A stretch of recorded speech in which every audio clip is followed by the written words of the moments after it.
মিথ্যা বলা পাপ। কখনো মিথ্যা বলবে না। তুমি জানো মিথ্যা বললে কি হয়? মিথ্যা একবার বললে ভয় আর লজ্জা পিছু ছাড়ে না। সত্য বললে মন থাকে হালকা আর শান্ত। চলো আমি তোমাকে একটি ছোট্ট গল্প বলি।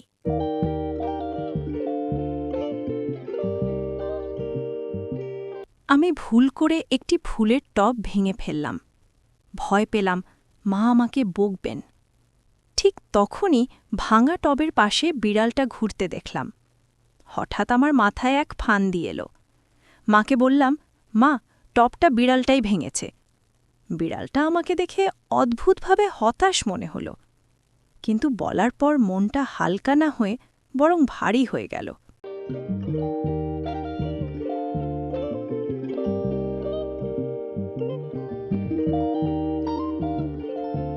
যখন একটি শিশু মিথ্যা বলে তার মনটা ভেতরে ভেতরে খুব খারাপ লাগে। তার বিবেক তাকে বারবার খোঁচা দেয়, যেন কিছু ভুল হয়েছে। সে সবসময় ভাবতে থাকে সে কি করে ফেলেছে। ভুলের জন্য অনুতাপে তার চোখ ভিজে ওঠে। তখন সে বুঝতে পারে সত্য বলাই শান্তি আর সুখ এনে দেয়।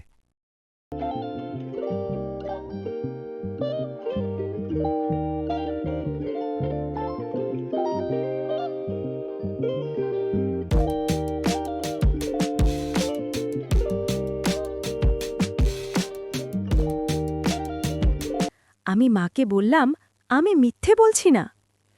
মুখে হাসি, কিন্তু মনে মিথ্যে। বিড়ালটা আমাকে বড় চোখে তাকিয়ে দেখছিল। ও হয়তো ভাবছে আমি কিছু করিনি। ভাঙা টবের পাশে বিড়ালের সামনে আমার বিবেক আমাকে কাটছিল, মাথা ধাক্কা খাচ্ছিল। মিথ্যে বললেও মনটা হালকা হলো না, বরং আরও দমবন্ধ লাগছিল। মা আমার সামনে বিড়ালটাকে বকলেন। বিড়ালটা বড় চোখ মেলে দুঃখী হয়ে গেল। আমারও মনটা মরা মাছের মতো ভিজে গেল। আমি ভাবলাম এই ছোট্ট নির্দোষ প্রাণীকে দোষ দেওয়া উচিত হয়নি। মা দুপুরের খাবারও তাকে দেননি। বিড়ালটার মন অনেক খারাপ হল। বিড়ালটা যেমন সবসময় আমার বিছানায় ঘুমাতে এলো। আমি খারাপ লাগছিল। ও ক্ষুধার্ত হলেও কোনো অভিযোগ করল না। আমি ঘুমিয়ে পড়লাম আর স্বপ্নে বড় এক ভয়ঙ্কর বিড়াল দেখলাম। কালো, দাঁত বড়, বাঘের মতো। বিড়ালটা আমার পাশে ছিল, কিন্তু সেই ভয়ঙ্কর বিড়াল আমাকে ধরা দিতে চাচ্ছিল। স্বপ্নের বড় বিড়াল হঠাৎ হৈ হৈ করে গর্জন করল। তার চোখ লাল, দাঁত ঝলমল করছে আর ভয়ঙ্কর লেজ ঘুরছে চারদিকে। আমি ঘুম থেকে জেগে শান্ত হলাম আর পাশে বসে থাকা ছোট বিড়ালটাকে ভালোবেসে মাথায় ছুঁই। আমি হঠাৎ ভয় পেয়ে জেগে উঠলাম। ঘামটা ছোপ ছোপ হয়ে পড়ছিল, প্রায় শ্বাস বন্ধ হয়ে যাচ্ছিল। আমি বুঝতে পারলাম এটা মিথ্যে বলার ফল। ভয় এত বড় ছিল যে আমি মায়ের কাছে দৌড়ালাম। কাঁদতে কাঁদতে বললাম, মা, আমাকে সাহায্য করুন। মা আমাকে জড়িয়ে ধরলেন। কি হয়েছে বলতো? আমি ভয় পেয়েছি মায়ের হাতে হাত রেখে কেঁদে উঠলাম। মা জানতে চাইলেন, কোনো খারাপ স্বপ্ন দেখেছ কি? আমি লজ্জা ও দুঃখ মিলিয়ে বললাম সব কথা। মিথ্যে বলার কথা, বিড়ালকে দোষ দেওয়ার কথা, ভাঙা টবের কথা।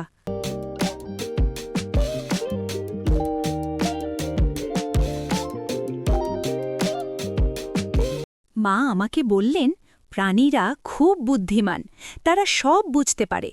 যদি তুমি ওর কাছে ক্ষমা চাও, ও তোমাকে মাফ করবে। এটা তোমার জন্য সাহায্য হবে। আমি ভয়ে ভয়ে বিড়ালটার দিকে এগোলাম। বিড়ালটা আমার দিকে বড় চোখে তাকিয়ে আছে। আমি মাথা নিচু করে বললাম, দুঃখিত, আমাকে মাফ করো। বিড়ালটা প্রথমে চুপচাপ বসে থাকল। আমি একটু হাত বাড়িয়ে তাকে আলতো চাপ দিলাম। বিড়ালটা তখন নরম গর্জন করল। হঠাৎ সে আমার পাশে এসে গড়িয়ে পড়ল। আমি খুব খুশি হলাম, ও আমাকে ক্ষমা করেছে।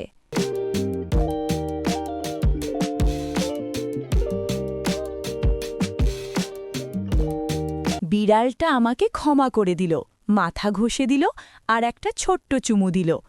আমি খুব খুশি হলাম। আমরা একসাথে আবার খেলা আর হাসি শুরু করলাম।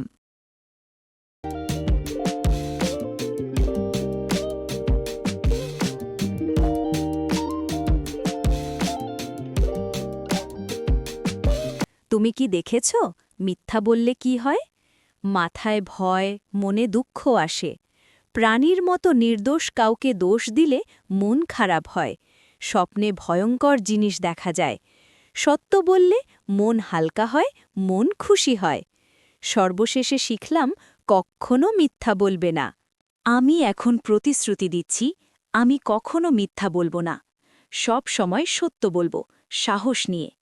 এটাই সবচেয়ে ভালো শিক্ষা এবং সুখের পথ। অপেক্ষা করো পরের শুক্রবার পর্যন্ত।